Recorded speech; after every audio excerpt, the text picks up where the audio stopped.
We've got 10 weird, odd, interesting, fun, notable, not serious things from this week's news. This is What a Weird Week. Hi, everybody, it's Weird. This is like crazy being here. Weird. Really weird tales. Bigfoot eats out of my trash. Well, I got a great show for you today with some wonderful weird stuff.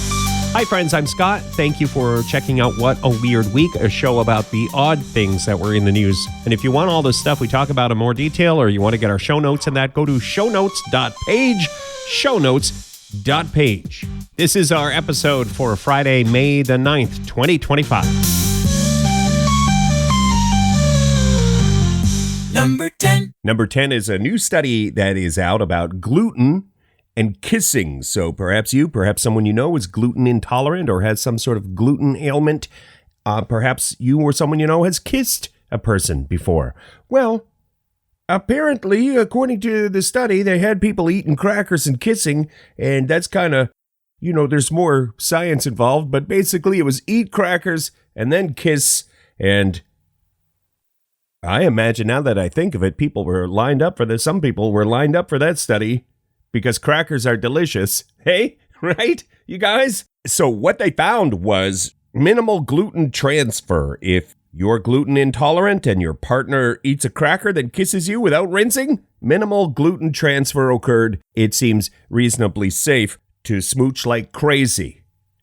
They even had, the test subjects, some of them rinsed, some of them didn't even rinse. They just, ate crackers and then started kissing. Kind of gross, but in the name of science, they did it.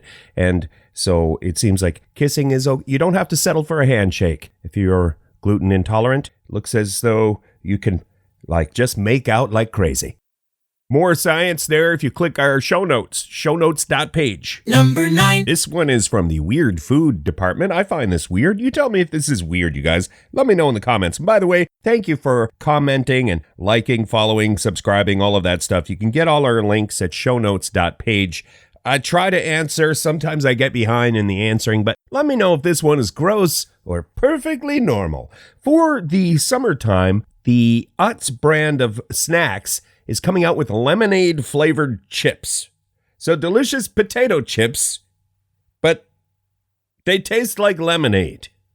Now, here where I live, East Coast Canada, we do have some Utz. I don't think we get Utz potato chips. Maybe pretzels. So Utz, I don't have a dog in this race, and I just think lemonade, just the thought of lemonade-flavored chips, I want to be open-minded to snacks. I want to always have room for a new snack in my life. But lemonade-flavored chips, I know you did your research, and I know there's a reason you came out with lemonade-flavored chips. Maybe life handed you lemons, and you were like, well, what do we do with these? Hey, like the old adage, when life hands you lemons, make lemonade-flavored chips.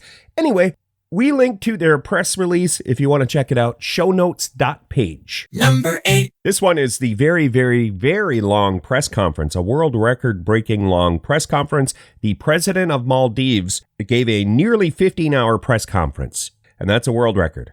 Answering questions, taking a break to have a drink, say a prayer, and then right back to answering questions from members of the media, and also submitted questions from the general public.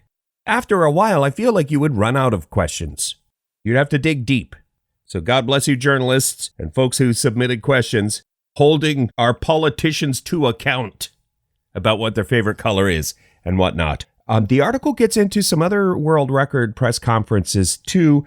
The press conference that happened underwater, a few like that. Anyway, if you want to read the article, click shownotes.page. Oh, the article also says, how do you get members of the media, and I've seen this myself, having worked in the media, how do you get members of the media to stick around for 15 hours?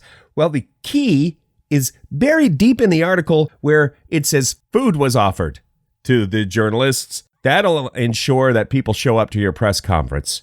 Food. Little trade secret there. Number 7. This one is about music and our brains and what is happening when we enjoy music. The music goes into your ear holes, right? And that's where at that point, I'm lost. I don't know anymore what is going on when my brain enjoys music. But this new study that's been published seems to indicate that we become the music we love, in a way. Our brains sync up. Our brains and bodies instinctually sync up with the music. It's not that we're hearing the music and we're anticipating the chorus or the predictability of the song. It's more that our brains are syncing up with the music and we are becoming part of the music.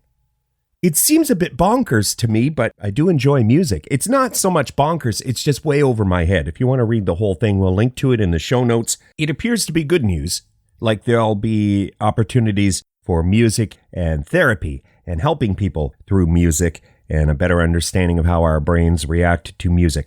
I'm happy that we're not melting our brains through music, so thank you, science, because at one point my Grammy said, you're melting your brain with that, listening to that awful racket. No offense, Grammy, but science has turned a corner on that theory. So that's good news. Number 6. This one is a story about the robot uprising, and it might be scary for younger kids if there's a youngster hearing this.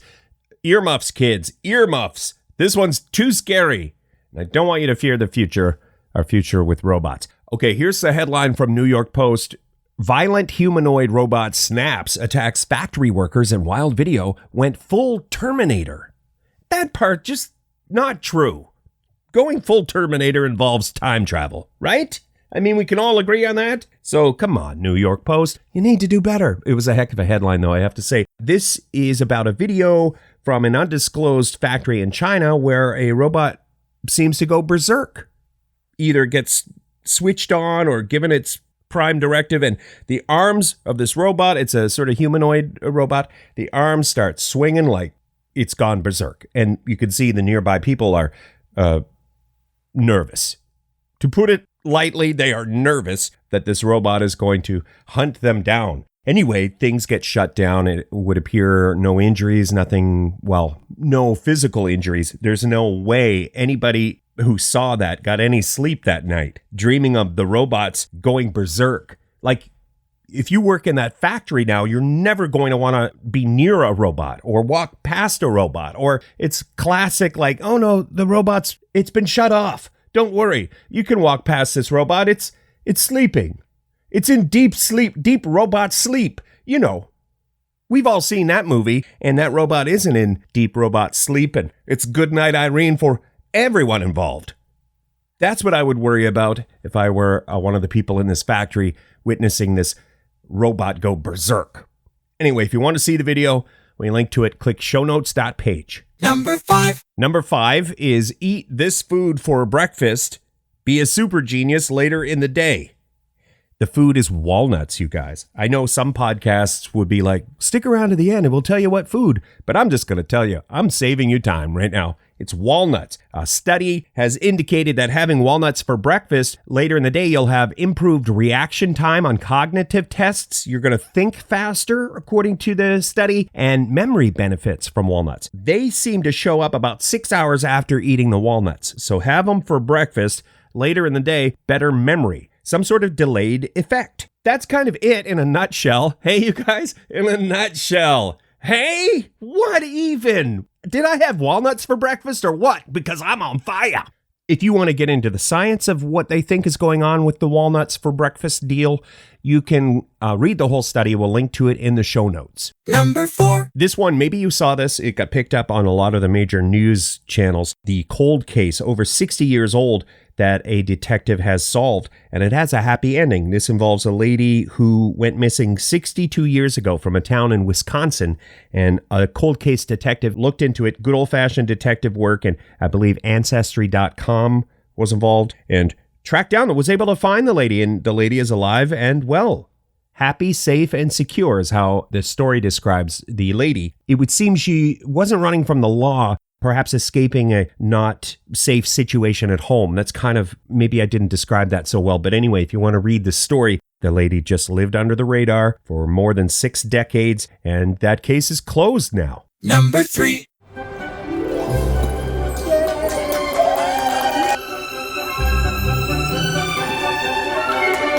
So that's a little bit of a video of a cat jumping from one podium to another, or one platform to another. Oscar, the 7-year-old cat who made headlines for making a giant leap for cat kind, Guinness World Record, Oscar the cat jumped a distance of 8 feet 5 inches. That's kind of the whole thing. I mean, maybe you got a frisky feline you think could cover that distance. Maybe you want to look into this. But that is the world record that made headlines this week. Oscar the cat. If you want to see the video, click shownotes.page. Number 2. Number 2 is the fellow in the Philippines who climbed over into the crocodile enclosure. Didn't think the crocodiles at the Philippines zoo were real and wanted to get a cool photo and then got bitten by a crocodile. So, you hear these stories once in a while if somebody's trying to get a cool photo for their socials or whatever, and then, they are in danger. And that is what happened here. And they say the crocodile did the classic crocodile death roll where the crocodile grabs onto you, gets you in their jaws, and then does a twist there to try to incapacitate you. So this fellow was quite lucky, got away, I think, with 50 stitches, so definitely some injuries, but was rescued by a zookeeper, 50 stitches, and a story to tell. God bless you, zookeepers who have to, deal with people now, not just taking care of the animals, making sure none of the monkeys escape, but now you got to also corral people who want to get up close and get those photos. That can't be easy. Honorable mention. I wanted to circle back on this one because I don't usually do the lottery stories. I don't know why. I just find they're all the same. Like the cat picked my numbers and now I'm a millionaire, or I made a mistake, but now I'm a millionaire, or Elvis came to me in a dream and gave me the lotto numbers and now I'm a millionaire. This one I found interesting though. It was actually in the news last week. In North Carolina, over 5,000 people won the pick 3. They all picked 000. I thought that was weird. Turns out the number crunchers say whether you pick 3 digits all the same or whatever, the odds of winning are always 1 in 1,000. And picking 3 numbers the same is fairly common too, I guess. I don't play the lotto that often, but that's a strategy where you pick, I guess if the odds of you winning are the same, why not just pick the same number 3 times? All right, sorry, honorable mention, I'm withdrawing it. It's not that interesting. Sorry, you guys. Number 1. Number 1 is the story that was trending all over the world. The young fella in Kentucky, 8-year-old Liam, who was playing on mom's phone and decided to order some suckers and ordered 70,000 dumb suckers on Amazon. Mom didn't know. They started to arrive and mom was like, what the hey? It's me paraphrasing. And then that's like $4,000 in suckers. Mom got to work calling the bank, contacting Amazon, all these different things. And I don't want to be so jaded, but I think this story got picked up by some news orgs, got broadcast. And that's when Amazon said, you know what, ma'am, you're going to get a refund. I'm glad it worked out. And then mom changed. I think mom is using 2-factor authentication or something. Use your fingerprint, mom, so that Liam can't order any more suckers.